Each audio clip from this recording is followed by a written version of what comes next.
Hello friends, good evening. कैसे हैं आप सभी? आई होप आप सभी अच्छे होंगे और अपनी पढ़ाई भी अच्छे से कर रहे होंगे। मैं प्रियंका मिश्रा स्वागत करती हूँ आपका अपने चैनल महाकाल स्टडी पर। ओके, आज हमारा एक टॉपिक थोड़ा सा छोटा सा है, मुगल काल। बहुत बड़ा इसको लेकर नहीं जाएंगे, छोटा सा इसको लेकर जाएंगे। ओके, लेकिन जो भी इंपॉर्टेंट क्वेश्चन होंगे आपको इसमें से कवर होंगे। तो आज मैंने हिस्ट्री का एक पोर्शन उठाया है और आज इसी से हम आपको क्वेश्चन कराएंगे। तो आज हम बात करेंगे किस पे? मुगल काल पर।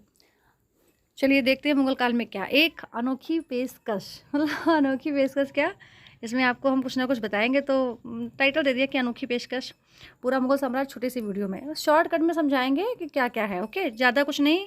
अब इतना बड़ा पूरा हमें बाबर नहीं बताना है कि बाबर के चाचा फूफा नानी मौसा क्या थे, बाबर से लेके चले पूरा। लेकिन हाँ, इंपॉर्टेंट क्वेश्चन यहाँ पे देखते चलेंगे। देखिए, सबसे पहले कह दिया इतना ही अगर आप अच्छे से पढ़ लेंगे ना तो इतने में ही आपको काफ़ी अच्छा क्लियर हो जाएगा। देखिए, मुगल साम्राज्य, तो जो मुगल साम्राज्य हमारा है वो कब से स्टार्ट हुआ था? 1500 आपका कितना है? 26। 1526 से लेके 1857 तक चला है। मतलब 26 यहाँ पे 15 और 15 का यहाँ पे कर दीजिए 18 कि 15 से 18, 15 से 18 और इधर 26 है तो इधर 57 कर लीजिए। तो 1526 से लेके और 1857 तक हमारा चला था क्या? मुगल साम्राज्य। ठीक, तो इसमें क्या था? जब लोधी वंश के अंतिम शासक, अगर पूछा जाए लोधी वंश का अंतिम शासक कौन था तो इब्राहिम लोधी। लोधी वंश का अंतिम शासक कौन था? इब्राहिम लोधी ने भारत देश के अंदर, मतलब भारत की बात हो रही है कि भारत देश के अंदर उत्पात मचा रखा था या फिर उत्पात मचा दिया था। तब मेवाड़ के शासक राणा सांगा ने बाबर को बुलाया था। देखो, एक्चुअली ये था कि बाबर तो पहले से ही चाहता था, बाबर अफगानिस्तान में था, काबुल में, तो बाबर ये पहले से ही चाहता था कि मुझे भारत में बुलाया जाए, किसी भी तरीके से मुझे बुलाया जाए, मैं जा पाऊँ। क्योंकि उसको ये पता था कि यहाँ पर काफ़ी अच्छी, मतलब यहाँ पे इंडिया को सोने की चिड़िया कहा जाता है, तो यहाँ पे पैसे और इस सब चीज़ों मामलों में, व्यापार में और हर चीज़ में कहीं ना कहीं इंडिया आगे है। तो बस इसका ये मन था कि कोई ऐसा मुझे बहाना मिले जिससे मुझे वहाँ पे निमंत्रण हो और मैं वहाँ पे पहुँच सकूँ। तो उन्होंने, राणा सांगा ने क्या किया कि राणा सांगा ने इनको अफगानिस्तान से बुलाया बाबर को। ठीक, इसको एक मौका मिल गया कि मुझे चलो बुलाया गया। लेकिन दिक्कत क्या थी? दिक्कत थी कि जो लोधी वंश के अंतिम शासक थे इब्राहिम लोधी, दिक्कत इन्होंने मचा रखी थी। इन्होंने भाई बहुत ज़्यादा नौटंकी मचा रखी थी, बहुत बवाल कर रखा था, लड़ाई युद्ध छेड़ रखा था। तो राणा सांगा ने सोचा कि चलो बुला लेते हैं। लेकिन राणा सांगा समझ गया था कि ये हमारे काम नहीं आएगा, इसका तो ये, मतलब इसके अंदर की तो इच्छा ही यही है कि मुझे कैसे बुलाया जाए। राणा सांगा ये बाद में बात समझ गए थे फिर भी, लेकिन उनको बुलाया गया। ठीक है, तो इब्राहिम लोदी को पानीपत के प्रथम युद्ध में हरा दिया। फिर यहीं से शुरू हुई मुगल साम्राज्य की स्थापना। अब भैया सबसे पहले क्या हुआ कि पहली बार बाबर भारत आया। ठीक, बाबर पहली बार भारत आया, राणा सांगा और सब लोगों ने मिलकर इनको बुलाया। तो जब ये भारत आ गया तो इसने सबसे पहले इब्राहिम लोदी को, जो पानीपत का प्रथम युद्ध हुआ था, इसमें इनको हरा दिया। ओके, पानीपत का प्रथम युद्ध कब हुआ था बताना आप। ठीक है, 1911 है कि 12 है, क्या है, जो भी है बताना हमको कब हुआ था, आप लोग बताना। उधर 1911 तो बहुत दूर आएगा, देख लीजिए यहाँ पे कहाँ 57 तक चल रहे हैं। ठीक है, लेकिन आप बताइएगा पानीपत का प्रथम युद्ध कब हुआ था। ठीक, तो बाबर सबसे पहले यहाँ पर एंट्री कर चुका था और कहीं ना कहीं पानीपत के प्रथम युद्ध में उनको हरा दिया था और यहीं से अपने मुगल साम्राज्य की स्थापना उसने शुरू कर दी, मतलब अपना वर्क उसने शुरू कर दिया। उसके बाद देखते हैं क्या है। तो बाबर का जो जन्म हुआ था वो फरगना घाटी के अंदीजान नामक शहर में हुआ था, जो कहाँ है? उज्बेकिस्तान में है। अब वो कहाँ है? उज्बेकिस्तान में है। अगर पूछा जाए कि बाबर का जन्म कब हुआ था, कहाँ हुआ था, तो बाबर का जन्म फरगना में हुआ था, अंदीजान नामक शहर में हुआ था और अब वो उज्बेकिस्तान में है। बाबर के पिता का नाम उमर शेख मिर्जा था। उमर शेख मिर्जा क्या था? उमर शेख मिर्जा था। ओके, उमर शेख मिर्जा। बाबर द्वारा लड़े गए प्रमुख युद्ध देख लेते हैं, क्योंकि मोस्टली क्वेश्चन में पूछे, मतलब एग्जाम्स में पूछे जाते हैं। देखिए, सबसे पहला क्या है? पानीपत का प्रथम युद्ध। पानीपत का युद्ध हुआ था, खानवा का युद्ध हुआ था, चंदेरी का युद्ध हुआ था, घाघरे का युद्ध हुआ था। 29 तक हुआ था और 15, फिर उसके बाद 30 में इसकी मृत्यु हो गई थी। ठीक, तो ये देख लेते हैं कैसे कैसे हुआ। सबसे पहले पानीपत का जो प्रथम युद्ध था वो 21 अप्रैल 1526 को हुआ। याद रखिएगा, पानीपत का प्रथम युद्ध, ठीक है, फिर खानवा का सेकंड युद्ध, फिर थर्ड चंदेरी का युद्ध और चौथा कौन सा? घाघरा का युद्ध। ठीक है, ये चारों कंटिन्यू एक लाइन से हुए हैं। 26, 27, 28, 29, 26, 27, 28, 29 कंटिन्यू हुए हैं। अप्रैल मार्च जनवरी मई, अप्रैल मार्च जनवरी मई, अप्रैल मार्च, ओके, जनवरी में। ठीक, जनवरी में। तो AMJM ऐसे याद कर सकते हो, AMJM। ठीक है, यहाँ पे MAY मई भी होता है, लास्ट में अपना याद रखो चाहे मई। AMJM, क्योंकि MM 2 बार है ना, दोनों बार MA भी हो सकता है, क्योंकि यहाँ पे मार्च में भी A ही आएगा। तो AMJM याद रखिए, पहला मार्च है फिर मई है। तो सबसे पहले पानीपत का प्रथम युद्ध 21 अप्रैल 1526 में हुआ था। किसके किसके बीच में? इब्राहिम लोदी और बाबर के बीच में हुआ था। सबसे पहले बाबर आया और किसके साथ में लड़ा? इब्राहिम लोदी के साथ में लड़ा। क्योंकि उसको बुलाया ही इसलिए गया था कि इब्राहिम लोदी के साथ में आके लड़ो। फिर उसके बाद में खानवा का युद्ध उसने लड़ा। खानवा का जो युद्ध था वो 17 मार्च को हुआ 1527 ईस्वी में। ये राणा सांगा के बीच में हो गया, क्योंकि राणा सांगा को पता चल गया था कि बाबर किस उद्देश्य से भारत में उसने एंट्री की है। तो राणा सांगा के बीच में भी बाबर का युद्ध हुआ था। बाबर एक बहुत बड़ा टॉपिक है, बाबर कोई छोटा टॉपिक नहीं है। अगर आपको बाबर ही केवल स्पेशली पढ़ना है तो मुझे बताइएगा, मैं केवल बाबर के बारे में बता देंगे, कम से कम 1-1.5-2 घंटे तो बाबर ही चलेगा, इतने बड़े बाबर हैं तो इसमें क्या शॉर्ट में बताएं। इंपॉर्टेंट ये बस देख लीजिए। चंदेरी का युद्ध 29 जनवरी 1528 में हुआ था, मेदिनी राय और बाबर के बीच में। किसके बीच में? मेदिनी राय बाबर, ठीक, 29 जनवरी को हुआ था 1528 में, चंदेरी मेदिनी राय और बाबर के बीच में। फिर घाघरा का युद्ध जो हुआ था वो 6 मई 1529 में अफगान और बाबर के बीच में, जो अफगान लोग थे उनके और बाबर के बीच में ये वाला युद्ध हुआ था, ठीक। इसकी एक ट्रिक भी बता दी जाती है, वही वाली ट्रिक आपको पता होगी सबको, क्या? पानी पीकर खाना खाकर चंदेरी चली घाघरा पहनकर, ये वाली नहीं, पानी पीकर खाना खाकर चंदेरी चली घाघरा पहनकर। और 1526, 27, 28, 29, ठीक है, 23 में उसकी डेथ हो जाती है। और हमने क्या बताया? AM BM बताया था, अप्रैल, मार्च, जनवरी, मई, तो आप याद रख सकते हैं आप, ठीक है, ऐसे आपको याद रहेगा, दिक्कत नहीं होगी कोई। चलिए आगे देखते हैं फिर क्या हुआ। ये तो हो गया। तो खानवा के जब युद्ध के बाद में जब खानवा का युद्ध हो गया था, पानी पीकर खाना खाकर चंदेरी चली घाघरा पहनकर, जब उसका खानवा का युद्ध हुआ था तो उसके बाद बाबर को गाजी की उपाधि दी गई थी। किसकी दी गई? गाजी की उपाधि दी गई थी, ओके। बाबर ने अपनी आत्मकथा बाबरनामा की रचना की। बाबरनामा की रचना किसने की? तो बाबर ने की है, अगर ये पूछा जाए, ठीक है, ये याद रखिएगा। इसका ट्रांसलेट बहुत भाषाओं में करवा दिया गया। बाबर के 4 पुत्र हुए, एक तो हुमायूं, ठीक, कामरान, अस्करी, हिंदाल। कौन कौन से? एक तो आपके कौन से थे? हुमायूं का बेटा अकबर था, ठीक है, सबको पता होगा क्योंकि काफ़ी अच्छा शासन किया उन्होंने। कामरान हमेशा ये चाहते थे कि अकबर जो है गद्दी पर ना बैठें, क्योंकि अकबर हुमायूं के पुत्र थे, ये सब बहुत चिढ़ते थे। अस्करी, और अस्करी के बाद हिंदाल, 4 याद रखना, हुमायूं, कामरान, अस्करी, हिंदाल। हुमायूं, कामरान, अस्करी, हिंदाल, ये चारों पुत्र किसके थे? बाबर के चारों पुत्र थे। सबसे पहले बाबर आया, बाबर के 4 पुत्र हुए, कौन कौन? हुमायूं, कामरान, अस्करी, हिंदाल। लेकिन हुमायूं का बेटा जो था कौन? अकबर। इसकी ज़्यादा कहानी चलती है, इन लोगों की कहीं ना कहीं नहीं चलती है, तो ज़्यादा इस पर हमारा फोकस रहता है। करीब 48 वर्ष की आयु में, कितनी वर्ष की? 48 वर्ष की आयु में 1530 में आगरा में बाबर की मृत्यु हो गई, ठीक। पहले बाबर के शव को कहाँ दफनाया गया? आगरा में दफनाया गया। देखिए इंपॉर्टेंट क्वेश्चन यहाँ पे है, ये पूछा जाता है एग्जाम में कि मतलब इसकी मृत्यु कब हुई? तो 48 वर्ष की आयु में हुई, ठीक। कहाँ हुई? आगरा में हुई, ओके। 1530 में हुई थी। टोटल वर्ष इसकी कितनी थी? 48 वर्ष थी। बाबर की मृत्यु हो गई, तो पहले बाबर का शव कहाँ था? पहले इसका शव आगरा में था, उसके बाद में इनकी बीवी ने इनके शव को वहाँ से निकलवाया और कहाँ पे? काबुल में दफनाया। काबुल पे इसको थोड़ा रहम भी आती थी, क्योंकि काबुल पे इसने जो कर वर लगा रखे थे, तो वहाँ पे गरीबी देखता था, तो कहीं ना कहीं जो कर थी उसकी मात्रा वो कम कर देता था कि कम हमको कर दे दो, कोई बात नहीं है। लेकिन जब इसने भारत में बहुत चीज़ें जीती तो इसने कहा कि क्या कहा? इसने कहा कि जो है अब काबुल की गरीबी नहीं, तो इसने काबुल में जितने भी कर थे सब हटवा दिए थे और बढ़िया वहाँ पे भी पैसों का बहुत सारा वितरण किया था, वहाँ की भी स्थिति को मजबूत किया था इसने। आगे देखते हैं हुमायूं। सबसे पहले हुमायूं पे बात करते हैं। तो देखिए हुमायूं, इनका जो है कब से कब तक रहा? 1530 से 1556 तक, ओके। तो 1530 में पिता की मृत्यु के बाद 23 साल की उम्र में हुमायूं राजगद्दी पर बैठा। हुमायूं राजगद्दी पर कितनी उम्र में बैठा? तो 23 साल की उम्र में बैठा। भाई पिता की मृत्यु हो गई 1530 में, तो अब कौन बैठेगा? हुमायूं बैठेंगे, राजगद्दी पर बैठे। हुमायूं का विवाह हमीदा बानो बेगम से हुआ था, अकबर की माता जी, ठीक। हमीदा बानो बेगम से हुआ था, जिसने अकबर को जन्म दिया। भाई आ गए अकबर साहब, जोधा के हस्बैंड, सबको याद होगा ना, ठीक है। जोधा हिंदू थी और ये अकबर थे, ये मुगल काल से थे, फिर भी कहीं ना कहीं मतलब इन लोगों का काफ़ी अच्छा रहा था रिलेशन, ठीक। तो हुमायूं के शासनकाल में ही शेर शाह सूरी ने GT रोड का निर्माण किया था। कौन सी? जो ग्रांड ट्रंक रोड कही जाती है, ये देखिए आपका ग्रांड ट्रंक रोड, तो जो ग्रांड ट्रंक रोड है इन्होंने इसका निर्माण करवाया था, ओके। किसने? शेर शाह सूरी ने। वैसे बन तो पहले ही गई थी, लेकिन नहीं होता कि बाद में रिपेयरिंग करवाना, मरम्मत करवाना, ये करवाया था शेर शाह सूरी ने। चंद्रगुप्त मौर्य के काल में ही बन गई थी, ओके। देखिए हुमायूं की आत्मकथा कौन सी है? हुमायूं ने भी अपनी आत्मकथा, तो इनकी आत्मकथा कौन सी? हुमायूं नामा की रचना गुलबदम बेगम ने की। अगर पूछा जाए कि हुमायूं की जो आत्मकथा है हुमायूं नामा, इसकी रचना किसने की? तो गुलबदन बेगम ने की। ओके, नेक्स्ट देखते हैं आगे क्या है। 1556 में शेर मंडल पुस्तकालय की सीढ़ियों से गिरकर मर गया। मतलब पुस्तकालय में बैठा था, लाइब्रेरी में पुस्तक पढ़ने के लिए गया था, और जब वो नीचे उतर रहे थे तो उनका पैर एकदम से फिसल गया था और वो नीचे गिर गए थे। तो इस प्रकार उनकी डेथ हो गई थी। लेकिन ये बात छुपा ली गई थी कि वो मर गए हैं, क्योंकि कहीं ना कहीं फिर दिक्कत आती है। इनके जो भाई कामराल, हिंदाल, ये सब थे, तो ये इसी का रास्ते देख रहे थे, कभी एक्सपायर हो तो हम लोग को मौका मिले, और जब हम लोगों को मौका मिलेगा तो कहीं ना कहीं हम लोग राज कर सकेंगे। तो इस बात को छिपाया गया था, क्योंकि अकबर को भी शासन अभी कहाँ आया था, अकबर बहुत ज़्यादा एज का थोड़ी ना था। चलिए आगे देखते हैं। सॉरी, फिर क्या हुआ?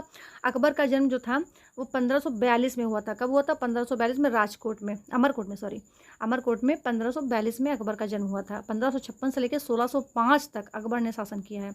1556 से लेकर 1605 तक अकबर ने शासन किया है।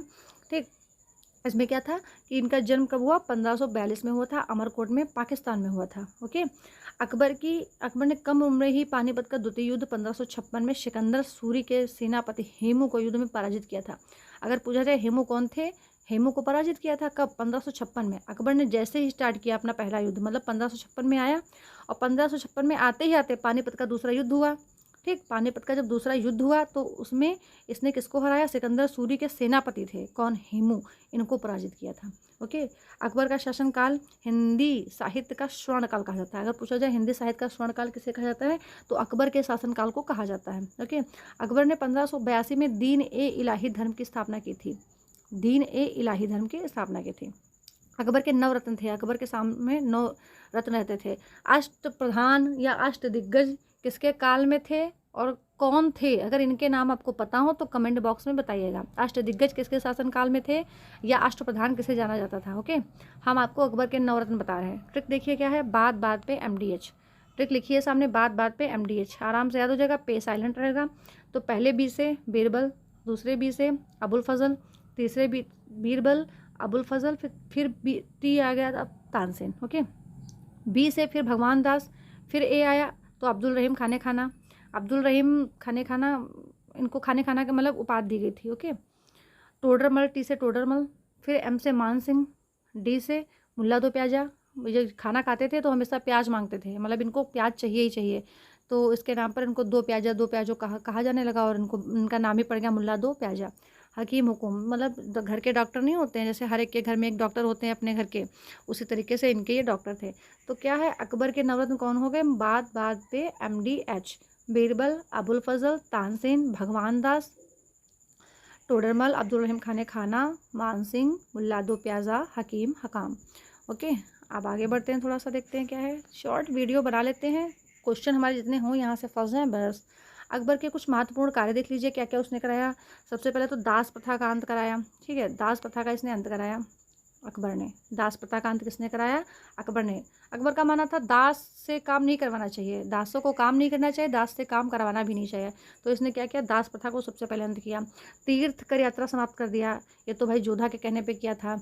जब पता चला कि उधर के लोग, राजस्थान साइड के लोग जो है, अजमेर साइड के लोग यात्रा पे जा रहे हैं और कहीं ना कहीं कर इतना ज़्यादा है कि वो नहीं कर पा रहे हैं, नहीं दे पा रहे हैं, तो ये बात जोधा को बहुत ख़राब लगी थी, क्योंकि जोधा क्षत्रिय वंश से थी। तो उन्होंने कहा कि इस कर को समाप्त किया जाए। तो इतना प्रेम करते थे अकबर कि उनकी बात को टाल नहीं सके, और वो तीर्थ कर जो था, तीर्थ यात्रा पे जो कर लगा हुआ था, समाप्त कर दिया। सोचो, ये होता है। और आजकल क्या होता है, देखिए, एक वो थी जोधा बेगम, जो कि वो हिंदू धर्म से संबंधित थी, और अकबर मुग़ल काल से संबंधित थे, मुग़ल से संबंधित थे। उन्होंने उनको चेंज किया, कहीं ना कहीं उनको चेंज कर दिया, थोड़ा सा हिंदू धर्म को भी, मतलब हिंदू धर्म से कनेक्ट कर दिया। और आजकल के टाइम में अगर कोई लड़की मुस्लिम से कनेक्ट हो जाती है तो क्या करती है, अपने धर्म को टोटली वो भूल जाती है, और कहीं ना कहीं बिल्कुल टोटल उनके ही उसमें चली जाती है। जैसे आप करीना कपूर को ही देख लीजिए, आप कह दो कि उनको क्यों कह रही हैं, तो एक बात हम बता रहे हैं कि हो जाता है। देखिए, अपना जो हमारा धर्म है, कुछ भी है, हम किसी धर्म पे एक पर्टिकुलर टिप्पणी नहीं कर रहे हैं, लेकिन अगर जिस हम धर्म के हैं तो उस धर्म को हमें भूलना नहीं चाहिए, या उससे हमें मुंह नहीं फेरना चाहिए। भाई, जिस चीज़ के हम हैं हमको उसको फॉलो करना चाहिए। ये थोड़ी ना है कि हम अपना चेंज कर लेंगे। पता नहीं कैसे लोग होते हैं जो कर लेते हैं। चलिए आगे देखते हैं। जजिया कर को भी समाप्त किया, तीर्थ कर यात्रा समाप्त किया, जजिया कर को समाप्त किया, दास प्रथा का अंत किया, दीन ए इलाही धर्म की स्थापना करी थी। ओके, इलाही संवत की शुरुआत की, इलाही संवत होता है, उसकी शुरुआत करी थी। अकबर ने गुजरात विजय पर बुलंद दरवाजे का निर्माण कराया। किसका? बुलंद दरवाजे का निर्माण कराया। ये आप देख सकते हैं बुलंद दरवाजा है। ओके, आगे देखते हैं। अबुल फजल ने अकबर की जीवनी अकबरनामा की रचना किया। गाय बोल रही है, उसको मत सुनिए। अबुल फजल ने अकबर की जीवनी अकबरनामा की रचना की। अकबर की मृत्यु 1605 ईस्वी में हुई। इन्हें आगरा के निकट सिकंदरा में दफनाया गया। कहाँ दफनाया गया? सिकंदरा में दफनाया गया। ठीक, चलो अब आगे बढ़ते हैं। थोड़ा सा है और बहुत ज़्यादा नहीं है। फिर अकबर के बाद में जहांगीर आए। जहांगीर कौन है? ये अकबर के पुत्र हैं। ओके, अकबर का पुत्र जहांगीर मतलब सलीम। ठीक, सलीम इनके पुत्र का नाम है, सलीम। तो इनके पुत्र सलीम, इसी को बोलते हैं जहांगीर। 1605 ईस्वी में राजगद्दी पर बैठा। कब बैठा? 1605 ईस्वी में राजगद्दी पर ये बैठे। ओके, तो हमने क्या आपको बताया कि अकबर का जो पुत्र था सलीम, जिनको जहांगीर बोलते हैं, तो जहांगीर ने 1605 ईस्वी में राजगद्दी को संभाला है। राजगद्दी पर 1605 ईस्वी में बैठे। इनका शासनकाल कब से कब तक चला? 1605 से लेकर 1627। अगर देखा जाए सबसे ज़्यादा शासनकाल तो अकबर ने ही किया था। ठीक है, बहुत ज़्यादा अकबर ने शासनकाल किया था। फिर उसके बाद में इनका 1605 से लेकर 1627 तक इनका शासनकाल चला। ठीक है, जहांगीर के शासनकाल में 4 यूरोपीय यात्री भारत आए। कौन? 4 लोग आए थे। ओके, देखते हैं कौन कौन। एक तो Hawkins, William Finch, sir Thomas Roe, एडवन टेरी। कौन कौन? हॉकिंस किसके शासनकाल में आए थे? जहांगीर के शासनकाल में आए थे। कौन थे ये? ये थे आपके यूरोपीय यात्री। ठीक है, नाम क्या थे? Hawkins, William Finch, sir Thomas रो और एडवर्ड टेरी। ये 4 लोग थे जो कि यूरोपीय थे और ये जहांगीर के शासनकाल में आए थे। जहांगीर का विवाह किसके साथ हुआ था? मेहरुनिमा के साथ में हुआ था। मेहरुनिशा। मेहरुनिशा का नाम क्या था? नूरजहां था। मेहरुनिशा काफ़ी कम नाम चला है, ज़्यादा नाम इनका क्या चला है? नूरजहां ही चला है। तो नूरजहां सबको ज़्यादा याद रहता है, वैसे इनका नाम मेहरुनिशा था। जहांगीर के समय को चित्रकला का स्वर्णकाल कहा गया। जहांगीर के समय को ही चित्रकला का स्वर्णकाल कहा गया। ओके, चित्रकला का स्वर्णकाल कहा गया। जहांगीर के प्रमुख चित्रकार कौन थे? तो अबुल हसन थे। अबुल हसन। कुछ इंपॉर्टेंट बस है पॉइंट, यही आपको याद रखने हैं, वही हमने लिखे हैं कि जहांगीर का विवाह मेहरुनिशा के साथ में हुआ था। इन्हीं को नूरजहां कहा जाता है। जहांगीर के समय को ही चित्रकला का स्वर्णकाल कहा जाता है। और जहांगीर के प्रमुख चित्रकार कौन थे? अबुल हसन थे। इंपॉर्टेंट सारे क्वेश्चन हैं, कॉपी पे आप नोट करते रहिए। ओके, नेक्स्ट बढ़ते हैं आगे की ओर, देखते हैं क्या है। फिर उसके बाद में शाहजहां। तो शाहजहां 1600। उसके बाद में क्या हुआ? जहांगीर के बाद सिंहासन पर कौन बैठा? शाहजहां बैठे। ठीक है, शाहजहां की बेगम का नाम क्या था? अर्जुमंद बानो मतलब मुमताज। शाहजहां आपको पता है ना, मुमताज, ताजमहल बना हुआ है इनकी याद में। इनके टोटल कितने बच्चे हुए थे? शायद 14 या 13, 14 हुए थे शायद। ठीक है, तो शाहजहां के शासनकाल को स्थापत्य कला का युग कहा जाता है। किसके? शाहजहां के काल को स्थापत्य कला का। इन्हीं ने जो है ताजमहल बनवाया था। तो इनका शासनकाल कब से था? 1627 से 1657 तक चला। शासनकाल जरूर सबके एक पास कहीं लिखते चलिए। देखिए, शाहजहां, सबसे पहले बाबर आए, फिर अकबर आए, फिर जहांगीर, फिर शाहजहां। इस तरीके से जो लोग आते जा रहे हैं सबके शासनकाल सबके आगे आगे लिखते चलिए। और उनके शासन में क्या क्या काम हुआ वो भी लिखते चलिए, तो आपको अच्छे से याद हो जाएगा। 1-2 बार देख लेंगे तो आपको ये चीज़ें तो बिल्कुल रट ही जाएंगी। और यही चीज़ें एग्जाम में पूछी भी जाती हैं। शाहजहां द्वारा बनवाई की प्रमुख इमारतें कौन कौन हैं? देख लेते हैं कौन कौन सी इमारतें इन्होंने बनवाई। तो दिल्ली का इन्होंने लाल किला बनवाया, दिल्ली का लाल किला। ओके, ताजमहल बनवाया। ठीक, ताजमहल के जो मुख्य कलाकार हैं वो कौन थे? अहमद लाहौरी। कौन थे? पूछा गया क्वेश्चन है कि ताजमहल के जो मुख्य कलाकार हैं वो कौन थे? अहमद लाहौरी। इन्होंने मयूर सिंहासन बनवाया। इसके मुख्य कलाकार कौन थे? तो इन्होंने किसने बनवाया? तो बादल खां इसके कलाकार थे। ओके, फिर दिल्ली की जामा मस्जिद, कहाँ की? दिल्ली की जामा मस्जिद भी शाहजहां के शासनकाल में बनी। उत्तराधिकारी बनने के लिए दारा शिकोह और औरंगजेब के बीच धर्मड का युद्ध हुआ। किसके लिए? उत्तराधिकारी बनने के लिए, कि उत्तराधिकारी कौन बनेगा, इस वजह से केवल दारा शिकोह और औरंगजेब, इन दोनों के बीच में धर्मड का युद्ध हुआ। औरंगजेब ने क्या किया? शाहजहां को बंदी बना लिया, आगरा के बंदी गृह में रखा और 74 साल की उम्र में शाहजहां की मृत्यु हुई। बंदी गृह में उन्होंने किसको रखा था? शाहजहां को बंदी गृह में रखा था। ये इंपॉर्टेंट फैक्ट है, याद रखिएगा कि जब दारा शिकोह और औरंगजेब के बीच में धर्मड का युद्ध हुआ था तब औरंगजेब ने शाहजहां को हरा दिया था और उनको बंदी गृह में बंदी बना के रख लिया था। और 74 वर्ष की उम्र में शाहजहां की मृत्यु हो गई थी। ओके, नेक्स्ट बढ़ते हैं, देखते हैं। सारे इंपॉर्टेंट पॉइंट आपको इसमें मिल जाएंगे। उसके बाद औरंगजेब ने शाहजहां को बंदी बनाने के बाद स्वयं को बादशाह घोषित कर दिया। उन्होंने उनको बंदी बना दिया और स्वयं को बोल दिया कि मैं बादशाह हूँ। ठीक, 1658 से लेकर, क्योंकि 57 तक उनका चला है, तो 58 से लेकर 1707 तक 1707 तक किसका शासनकाल चला है? फिर औरंगजेब का चला है। इन्होंने अपने आप को स्वयं को बादशाह घोषित कर दिया कि मैं बादशाह हूँ, मैं ही सब कुछ हूँ।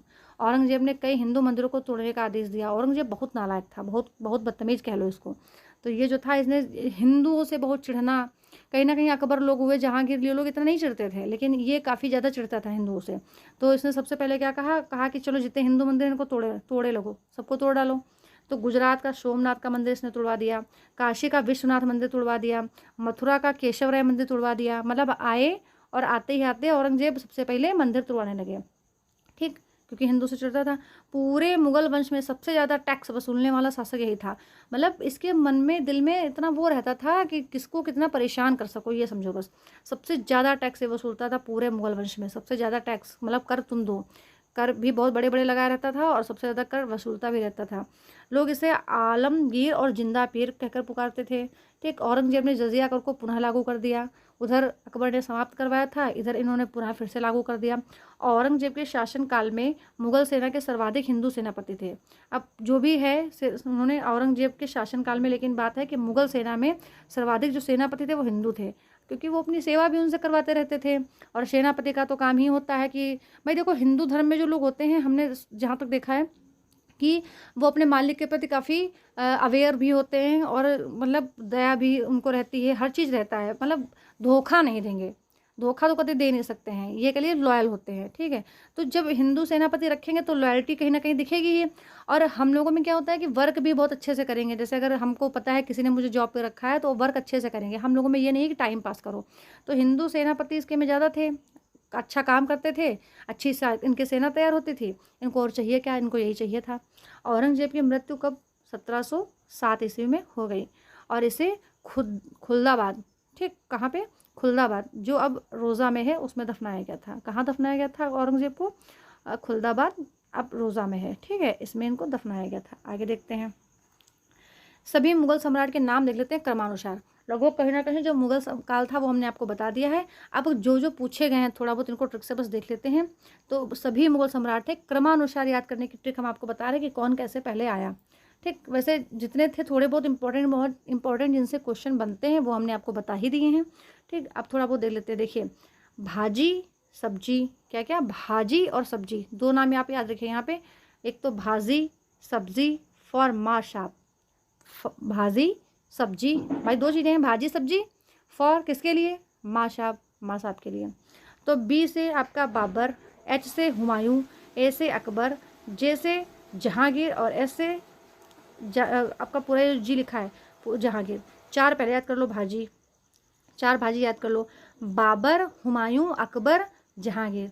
बाबर, हुमायूं, अकबर, जहांगीर, चार आपको याद हुए भाजी से। अब आ जाओ सब्जी पे। तो सब्जी में कैसे हम याद करेंगे? देखिए, सब्जी में कैसे याद करेंगे? एस से आपका हो जाएगा, एक तो हो जाएगा एस से शाहजहां, ए से औरंगजेब, बी से बहादुर शाह जफर, और फिर जी से फिर जहांदार शाह, जहांदार शाह। फिर चारों याद कर लो। देखिए, सब्जी याद करें ना, तो एस से शाहजहां, एस से शाहजहां, ए से औरंगजेब आए थे शाहजहां के बाद, फिर बहादुर शाह आए थे, और उसके बाद जहांदार शाह आए थे, ठीक। सब्जी याद हो गई। फॉर से पूरा याद कर लीजिए, फर्रुखशियर, पूरा फॉर मतलब फर्रुखशियर। अब माँ साहब याद करना है, तो माँ से MAA है ना, तो माँ से मोहम्मद शाह, ए से अहमद शाह, शाह दोनों हैं, मोहम्मद शाह फिर अहमद शाह, और ए से आलमगीर, ए से आलमगीर। अब शाह भी याद करना है, तो शाह SH से हो गया शाह आलम, शाह आलम कौन? द्वितीय, ओके। ए से अकबर द्वितीय, एक तो अकबर हो चुके थे पहले ही, और बी से बहादुर शाह जफर, कौन? बहादुर शाह जफर, ओके। तो ये आपकी ट्रिक थी, भाजी सब्जी फॉर माशाप। वैसे क्वेश्चन जितने इंपॉर्टेंट पूछे जाते हैं इन्हीं लोगों से, बाबर, हुमायूं, अकबर, जहांगीर, शाहजहां, औरंगजेब, इतने से ही क्वेश्चन इंपॉर्टेंट पूछे जाते हैं। तो हमने इतने चीज़ों को आपको कवर किया यहाँ तक, ठीक है। इंपॉर्टेंट क्वेश्चन यहाँ से ही बनते थे, कब किसका कौन युद्ध हुआ, किसके शासन पे कौन बैठा, किसने किसको हराया, कौन मंदिर का निर्माण कराया, किसने मस्जिद को तुड़वाया, किसने कौन मस्जिद बनवाई, वगैरह वगैरह। जो क्वेश्चन थे आपने देखा होगा कि वो इसी में आपको मिल जाएंगे, ठीक है। उसके बाद में जो ये सब है, इनका इतना ज़्यादा कोई वर्णन भी नहीं रहा है, बहुत ज़्यादा इन्होंने अच्छे से शासन भी नहीं किया है, तो बहुत अच्छा इनका शासनकाल नहीं रहा है। उसके बाद तो फिर ये ब्रिटिश का ही रूल आ जाता है हम लोगों की इंडिया में, जो, ठीक है। तो इन लोगों का बहुत कम रहता है रोल, बहुत ज़्यादा रोल प्ले नहीं रहता है, इसलिए इनकी कोई इतनी आवश्यकता नहीं। लेकिन हाँ, पूछ सकते हैं कि औरंगज़ेब के बाद कौन आया, ठीक है, औरंगज़ेब के बाद कौन आया, और बहादुर शाह के बाद कौन आया, या फिर अकबर द्वितीय किसके पहले थे या किसके बाद में थे। तो ट्रिक से आप याद कर लेंगे, भाजी सब्जी फॉर माशा, तो आपको ये सब ट्रिक से टोटल याद हो जाएगा। ओके, तो आपको आज हमारी वीडियो कैसी लगी प्लीज़ कमेंट बॉक्स में कमेंट करके बताइएगा, और अगर अच्छी लगी हो तो लोगों को शेयर भी करिएगा, सब्सक्राइब करिए चैनल को, और अधिक से अधिक लोगों को जोड़िए और वॉच करिए कंटिन्यू, तो कहीं ना कहीं आपको भी थोड़ा सा नॉलेज रहेगा। देखिए, प्रैक्टिस करते रहेंगे तो ज़रूर आपको याद हो जाएगा, क्योंकि आप थोड़ा सा पेन कॉपी लेके बैठिए, लिखते चलिए। भाई आप कहीं ना कहीं सुन रहे हैं ना हमारी वीडियो को, तो इससे अच्छा है कि उसको उसी टाइम पे लिखते चलिए। जब आप लिखते चलेंगे तो कहीं ना कहीं आपकी ज़्यादा चीज़ें तैयार भी होती रहेंगी। लिखने से क्या होता है, माइंड में एक बार बैठ जाता है। शाहजहाँ, ठीक है, जहांगीर, और उन्होंने क्या क्या बनवाया, कौन कौन आया था, किनका पुत्र किसका कौन था, तो ये जो इंपॉर्टेंट चीज़ें, ये बुलंद दरवाज़ा तीर्थ यात्रा किसने समाप्त किया, जजिया कर किसने समाप्त किया, जजिया कर को पुनः किसने स्टार्ट किया, ये भी मैंने बताया। जैसे अकबर ने समाप्त कर दिया, लेकिन जैसे औरंगजेब आया तो उसने क्या किया, फिर से स्टार्ट कर दिया। तो कुछ हमने चीज़ें बहुत इंपॉर्टेंट बताई हैं, ठीक है। ये इनके कौन नवरत्न थे, ये हमने बताया। तो ये सब चीज़ें आपको लिख लेनी है। जब आप वीडियो सुन ही रहे हैं तो कहीं ना कहीं इसको लिख लीजिए। लिख लेंगे तो हमेशा के लिए हो जाएगी आपके पास नोट्स। जब भी मन हो उठा के एक बार रिविज़न कर लीजिए, सब याद आ जाएगा, ठीक है। एक चीज़ है, बाबर के जो 4 पुत्र थे, इनके नाम प्लीज़ आप याद रखिएगा, ओके। और इनको जो उपाधि मिली थी, वैसे तो इनको बहुत उपाधि मिली थी। एक दिन पूरा देखते हैं, किसी टाइम मिलता है तो 30 से 40 मिनट में, बहुत ज़्यादा नहीं, 30 से 40 मिनट में बाबर ही पढ़ा देंगे आपको थोड़ा सा, ठीक है। तो बाबर की भी कहानी अच्छी रही है। चलो कभी फिर मिलते हैं बाबर के साथ। ओके, आज की वीडियो कैसी लगी?